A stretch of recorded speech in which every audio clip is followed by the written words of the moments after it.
ওম শ্রী চিন্ময় সদ্গুরবে নমঃ। আমরা রামচরিতমানসের অযোধ্যা কাণ্ডে 266 নম্বর দোহা পর্যন্ত পড়ে ফেলেছি। তার আগে আমরা কি দেখেছি?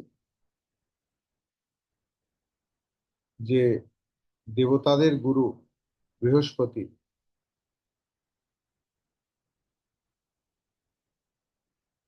তাদের বললেন যে দেখো, তোমাদের সঠিক সিদ্ধান্ত হয়েছে, তোমাদের ঠিক ঠিক আধ্যাত্মিক বিকাশ হচ্ছে।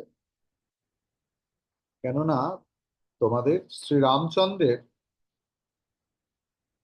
পরম ভক্ত,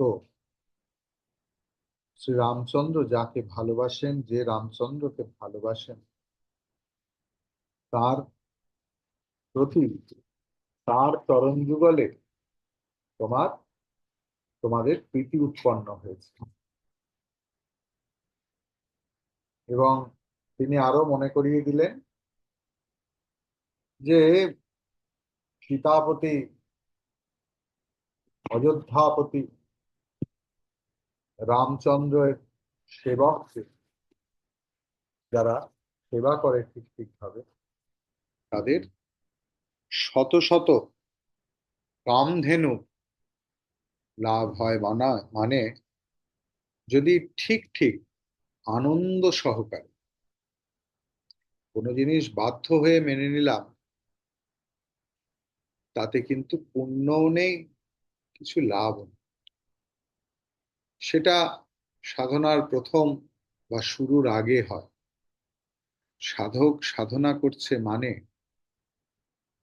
সে সমস্ত কিছু খুশি মনে মেনে নিচ্ছে।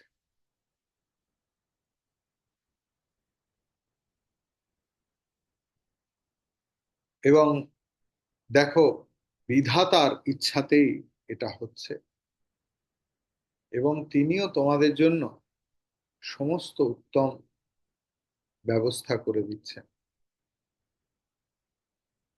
এবং তিনি বলছেন যে দেখো,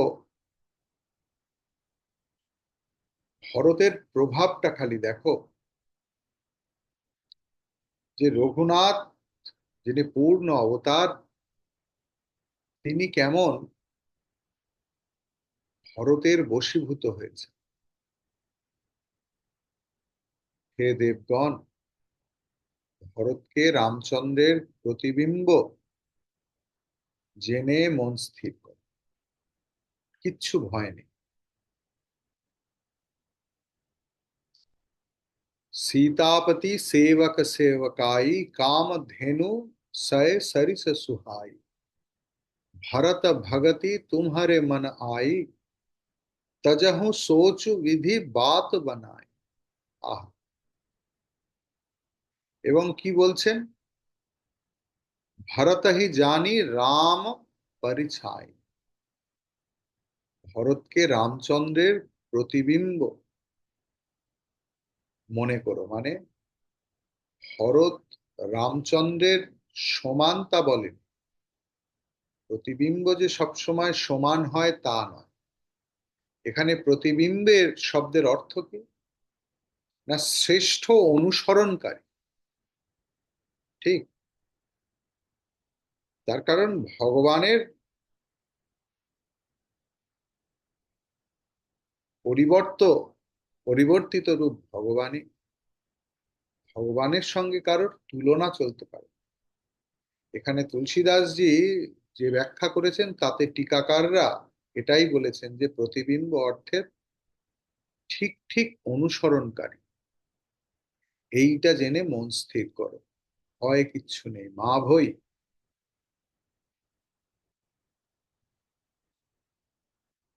ভগবান রামচন্দ্র সব কথা জানতে পারলেন,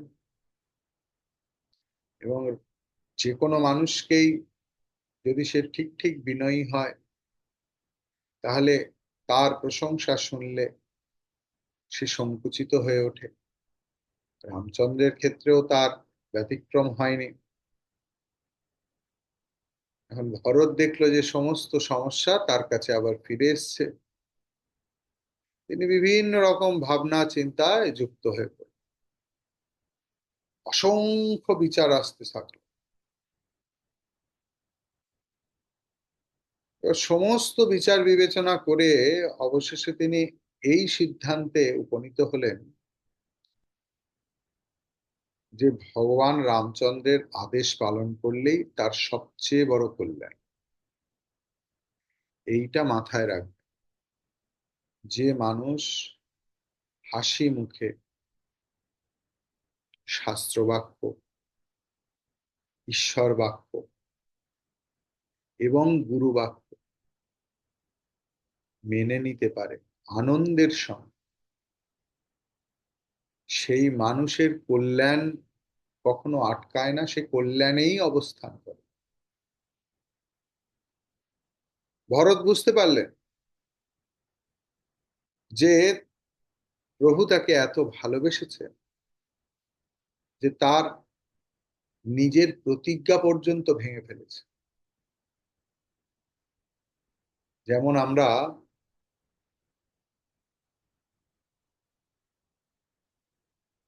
কুরুক্ষেত্র যুদ্ধের সময় দেখতে পাই যে ভগবান শ্রীকৃষ্ণ প্রতিজ্ঞা করেছিলেন যে আমি এই যুদ্ধে অস্ত্র ধারণ করব না। আর ভীষ্ম বলেছিল তোমাকে আমি অস্ত্র ধারণ করাবই। এমন একটা সিচুয়েশন এলো যে শ্রীকৃষ্ণ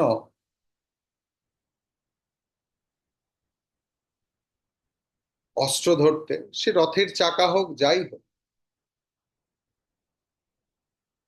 তখন তার ভক্তরা তাকে মনে করিয়ে দিচ্ছে। ভগবান কি তাহলে তার চৈতন্য হারালেন? না, ভগবান তার ভক্তদের এত ভালোবাসেন যে ভক্তের প্রতিজ্ঞা তার প্রতিজ্ঞার চেয়ে অনেক বড়। ভক্তের প্রতিজ্ঞা রাখার জন্য ভগবান তার নিজের প্রতিজ্ঞা ভঙ্গ করছে। এমনই কৃপাময় এই ঈশ্বর তত্ত্ব, এই ভগবান, এই গুরুরা।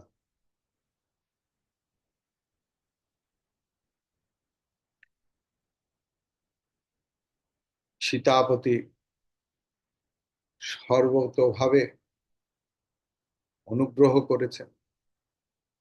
ভরত হাত জোর করে তার মনের কথা বলতে লাগলেন। আমরা আগের দিন এই পর্যন্ত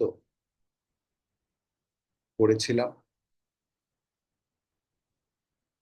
कहो कहावो का अब स्वामी कृपा अम्बु निधि अंतर जामे गुरु प्रसन्न साहिब अनुकूला मिटी मलिन मन कलपति सूरा सूला। हे प्रभु, হে অন্তর্যামী, তুমি সব জানো, তুমি সমস্ত কিছু জানো। এখন আমি কি বলবো তোমাকে? আমার আর বলার কিছু নেই। আমি কি বা কামনা করতে পারি? যার জীবনে তার গুরু প্রসন্ন হয়েছে, তার প্রভু অনুকূল, তার জীবনে কোনো চিন্তা থাকে? পথভ্রষ্ট হয়ে পড়লে সূর্যকে কি দোষ দেয়া যায়? আমার অজ্ঞানতা, আমি শুনিনি। সূর্যের কাজ আলো দেখানো, সর্বত্রই সে আলো পড়ছে। হীরের ওপরেও পড়ছে, দেব বিগ্রহে পড়ছে, প্রসাদে পড়ছে, আবার খারাপ জিনিসের ওপরেও পড়ছে। সূর্যকে দোষ দিয়ে লাভ নেই। কালের নির্মম দুর্বোধ্যতা, বিধির বিধান এবং তার ফলে মায়ের চিত্ত বৈকল্য, এই সব যেন একসঙ্গে আমার উপর ঝাঁপিয়ে পড়ে আমাকে ছিন্ন ভিন্ন করেছে। আর এদিকে শরণাবৎসল ভগবান, তিনি শরণাগতকে রক্ষা করবার জন্য প্রতিজ্ঞায় অটল থেকেছে। তিনি আমাকে রক্ষা করে চলেছেন। এ কথা নতুন কিছু নয়, এ কথা গোপন কিছুও নয়, এ কথা সবাই জানে যে কিভাবে গুরু, শাস্ত্র, ঈশ্বর আমাদেরকে ভালোবেসে রক্ষা করে। জগতে সবাই আমার মন্দ চাইতে পারে, আমার মা, বাপ, ভাই, বোন, বন্ধু, সকলে। তার কারণ কোনো একটা জায়গায় গিয়ে দেখবো যে প্রত্যেকেই কোনো না কোনো একটা কারণে যুক্ত হয়ে আছে।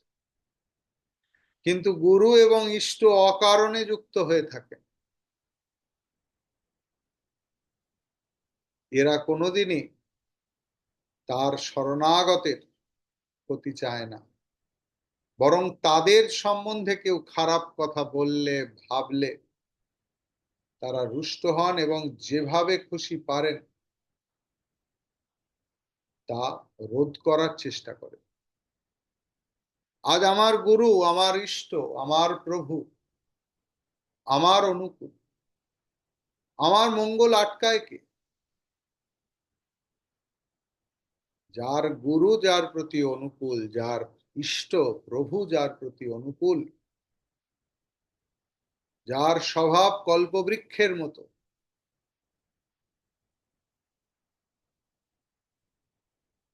আপনি কি করে আনেন?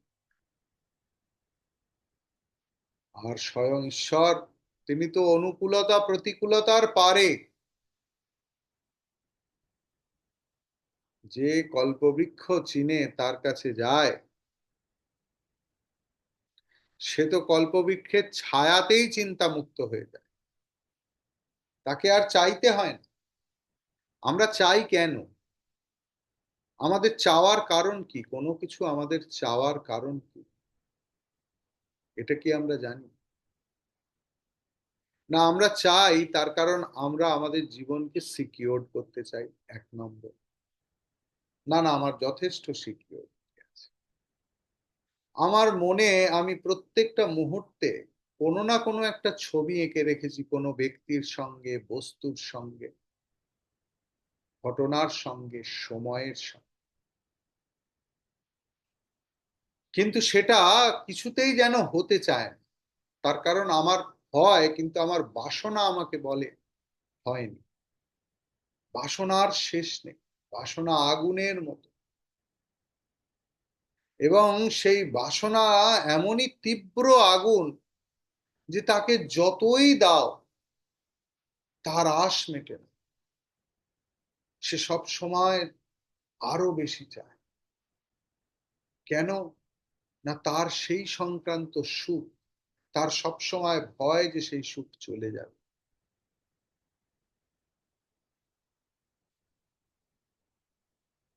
কিন্তু কল্পবৃক্ষ সম গুরু এবং ঈশ্বর এমন একটা বস্তু যে যদি সে ঠিক ঠিক ভাবে চিনতে পারে সেই মানুষটিকে, তাহলে তার চিন্তা চলে যায়, তাহলে তার ভয় আসে না যে আমি হারিয়ে ফেলবো না তো, আমার গুরুত্ব কমে যাবে না। প্রত্যেক মানুষ গুরুত্বপূর্ণ হতে চায়, ভগবানের কাছেও হতে চায়, সকলের কাছে। সংসারে যাদের 4 জনের সংসার, 3 জনের সংসার, 2 জনের সংসার, 20 জনের সংসার, সবাই ইম্পর্টেন্স চাইছে, চাইছে না? যত দুঃখ তো ইম্পর্টেন্স নেই বলে, যে ছেলে আমার কথা শোনে না, বৌমা আমার কথা শোনে না, আমার কি মূল্য আছে, মেয়ে শোনে না, জামাই শোনে না, নাতি নাতনিরা পাত্তা দেয় না, একটা সময় এদেরকে আমি নিয়ে কত করেছি। এই তো আমাদের সংসার জীবনের একটা সময়ের চাহিদা। যে যেন আমি আমার গুরুত্ব হারিয়ে ফেলছি। এটাই তো সব থেকে চিন্তা, যে আমার অধিকার চলে যাচ্ছে। যে মানুষ সমুদ্রকে নিজের করে নিতে চেয়েছে মুঠোর মধ্যে, মুঠো খুললে আর জল থাকে না। আর যে মানুষ দুহাত বাড়িয়ে দিয়েছে, যে মানুষ তার অধিকার বোধ ছেড়ে দিতে পেরেছে, সেই মানুষের জন্য সারা জগৎ অপেক্ষা করে থাকে। আমাদের অধিকার বোধ আমাদেরকে জগৎ থেকে বিচ্ছিন্ন করে রাখে, সুখের সাম্রাজ্যেও দুঃখী করে রাখে। लखी सब विधि गुर स्वामी सनेहु, मिढ़ेऊ मिटेऊ क्षोभु नहीं मो मन संदेहु। শ্রী গুরু শ্রী প্রভুর প্রেম আমার সকল ক্ষোভ হরণ করে নিয়েছে। যদি মনের মধ্যে এইটুকুও ক্ষোভ থেকে যায়, জানবেন হৃদয়ে প্রেম উৎপন্ন হয়নি। ঠিক ঠিক হয়েছে, কিন্তু যেটা হওয়ার দরকার ছিল সেটা হয়নি। তার কারণ আলো আর আধার একসঙ্গে থাকতে পারে না। তাই প্রেম আর ক্ষোভ একসঙ্গে কখনো থাকতে পারে না। অভিমান হতে পারে, প্রেম আর ক্ষোভ থাকতে পারে। জনহিত প্রভু চিত ছোড় না হই কেন।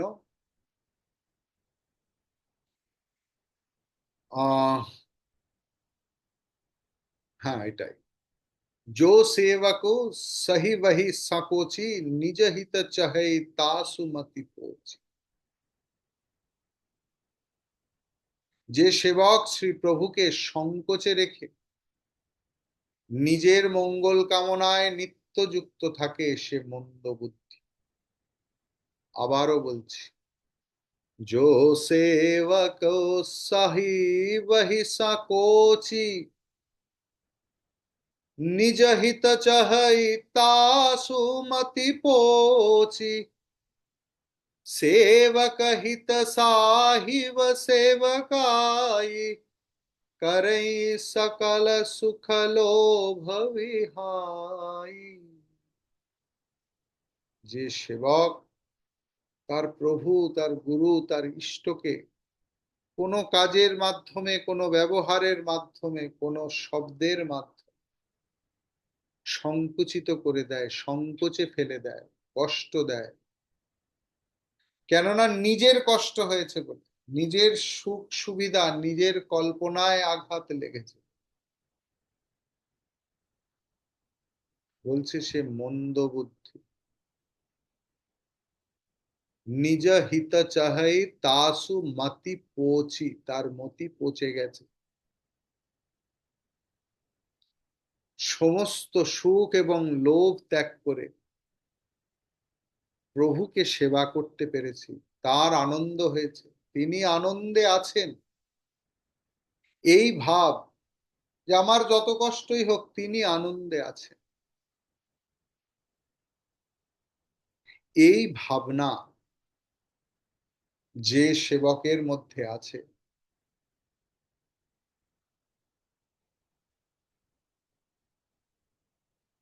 তার সর্বাঙ্গে সর্ব অর্থে মঙ্গল নিহিত আছে।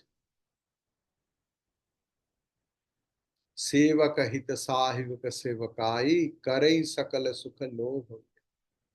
स्वारथुनाथ फिरे सब ही का, किए रजाई कोटि विधिनी का। यह स्वार्थ परमार्थ सारु, सकल सुकृत फल सुगति सिंगारु। হে প্রভু, তোমার ফিরে যাওয়ার মধ্যে সকলের স্বার্থ যুক্ত আছে, কারণ তোমার আদেশ পালনের সৌভাগ্য লাভেই তো কোটি মঙ্গলের যোগ। দেখুন, আমি মাঝে মাঝে কাউকে হয়তো ব্যক্তিগতভাবে বা ক্লাসেও বলেছে।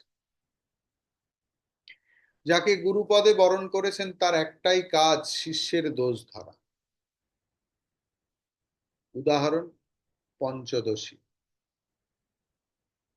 পঞ্চদশীর প্রথম শ্লোকেই তা বর্ণনা আছে যে তার একমাত্র কাজ, এবং দোষগুলোকে কপ কপ করে খেয়ে নে, একদম এই শব্দে তার সংস্কৃত আছে, বাংলাটা শুনে রাখ। তো কি বলেছি না, যেদিন গুরুর বকুনি শুনে বা এমন আদেশ দিলেন যেটা কিনা আমার পছন্দ হলো না, আমার মনে একটা ছকে রেখেছি যে আমি এটা করব, উনি এটা বলবেন, উনি আমাকে এটা আদেশ দেবেন, এটা আমার বেশ পছন্দের, আমি এটা করব,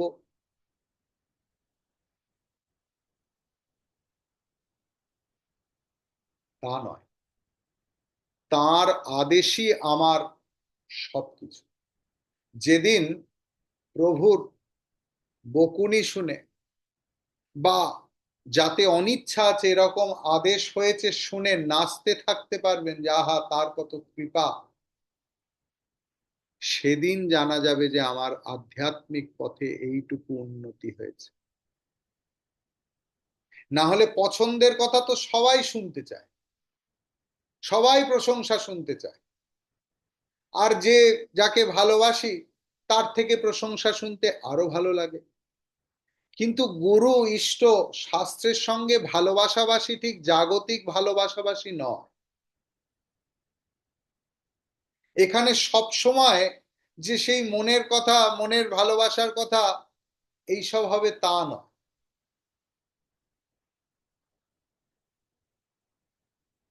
নরেন্দ্রনাথ তার গুরু ভ্রাতাদের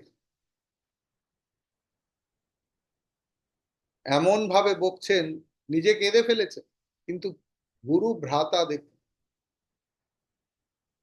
তারা আনন্দ করছে যে নরেন তোমার মুখ থেকে এই শব্দ বেরিয়েছে, এ বেদ বাক্য। কষ্ট হয়নি, কষ্ট হলেও আনন্দ হচ্ছে। কষ্ট হলেও যে বুঝবে যে না এটা আমার হিতকর, আমার হিতের জন্য। অন্য প্রসঙ্গেও যদি যাই, যে যেখানে স্বামী বিরজানন্দজি মহারাজ সন্ন্যাস নিতে যাচ্ছেন, তার মা নিজে হাতে তার বস্ত্র গেরুয়া করে দিচ্ছেন আর কাঁদছেন আর বলছেন বাবা তুই আমার চোখের দিকে তাকাসনি, তুই আনন্দের সঙ্গে আনন্দের পথে যা, সত্যকে জান। আমাদের আধ্যাত্মিক জীবন এরকম হওয়া উচিত, তবে গুরুকরণ সার্থকতা। নইলে ওই ফ্যাসিনেশনের জন্য আমার অমুক গুরু, আমি অমুক অর্গানাইজেশনের সদস্য, এত বড় তার নাম, লাভ হবে না কিছু। এসব অ্যাডভার্টাইজমেন্ট সামান্য সময়ের জন্য। ধর্মজীবন ব্যক্তিগত প্রয়োজন, নিজের অন্তরের সোনাকে বার করে নিয়ে আসা, তার নাম ধর্মজীবন। কেউ দেখুক আর কেউ না দেখুক, কেউ অ্যাপ্রিসিয়েট করুক আর না করুক, যত নিন্দা বাক্যই হোক, ধর্মজীবন একান্ত ব্যক্তিগত জীবন, নিজেকে পরিবর্তনের জীবন, প্রত্যেক দিন নিজের পরিবর্তনকে অবলোকন করার জীবন, নিজের দোষগুলোকে দেখে আস্তে আস্তে তার বিরুদ্ধে লড়াই করে সেগুলোকে কমিয়ে আনার জীবন। আমি অন্যায় করব আর সবাই আমাকে কোলে তুলে নাচবে, এটা জাগতিক ভালোবাসায়। আধ্যাত্মিক প্রেম বড় বিচিত্র।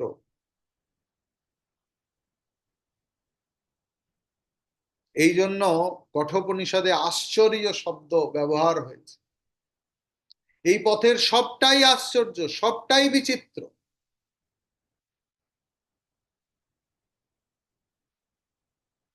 যে হে প্রভু, তোমার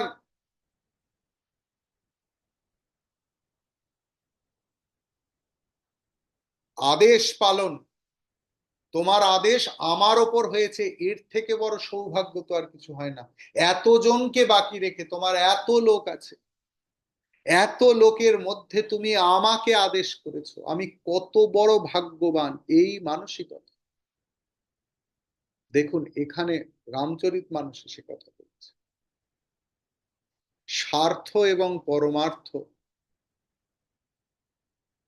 এই দুয়ের এটাই হলো সার। এবং সমস্ত পুণ্যের ফল লাভ, সমস্ত শুভ গতির অঙ্গরাগ হলো এটা। হে প্রভু, তুমি আমার একটা নিবেদন শুনে তুমি যেমন ভালো বোঝো তেমন করো। রাজ্যাভিষেকের সমস্ত বস্তু সাজিয়ে এনেছি আমি, প্রভুর যদি তাতে স্বীকৃতি পাই তাহলে তা সম্ভব করি। सानुज पठई मोहि बन कीजिए सब ही नाथ। सानुज पठैया मोहि बन कीजिए सब ही सनाथ। न तरु फेरियहि बंधु दो, नाथ चलो मैं साथ।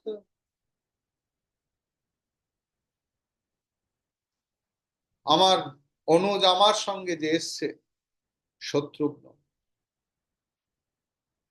এই শত্রুঘ্নর সঙ্গে আপনি আমাকে বনবাসে যেতে অনুমতি দিন।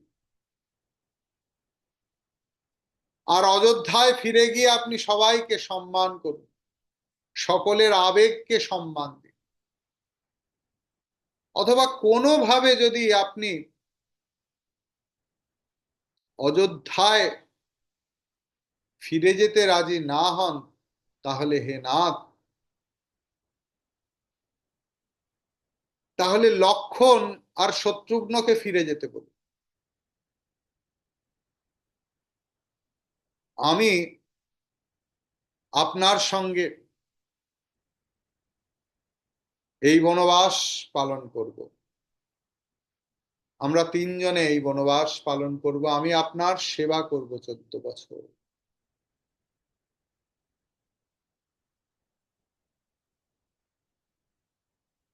অথবা আমি লক্ষণ আর শত্রুঘ্ন বনে যাই, আপনি সীতামাকে নিয়ে অযোধ্যায় ফিরে যান।